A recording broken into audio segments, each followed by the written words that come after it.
परत इकडं एक कनेक्शन लावली कॅमेऱ्याची कीबोर्डच्या वर, बाकीचे कनेक्शन काढून टाकले आणि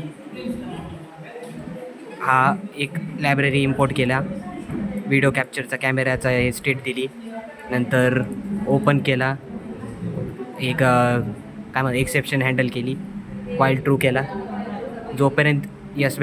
जोपर्यंत क्यू भेटत नाही तोपर्यंत तो वाईल लूप संपणार नाही. एस भेटलं तेव्हा तो रीड करणार, पुढे एस भेटलं तेव्हा रीड आणि राईट करणार, एक फोटो सेव्ह होणार तुमची.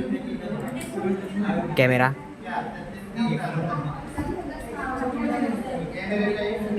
आला, कॅमेरा एस दाबायचा,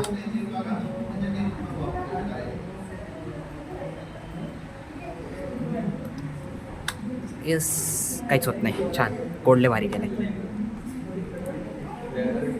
बरं जस्ट येस दाबायचा आणि फाईल सेव्ह होणार. हे फाईल कुठं सेव्ह होणार ती इथं आपण दिलेलं आहे, डेस्कटॉपवरच असणार सेव्ह. कधी एक्झिट करून बघायचं. ही आत्ताच्या लॅबमधली फोटो सेव्ह असतो. धन्यवाद.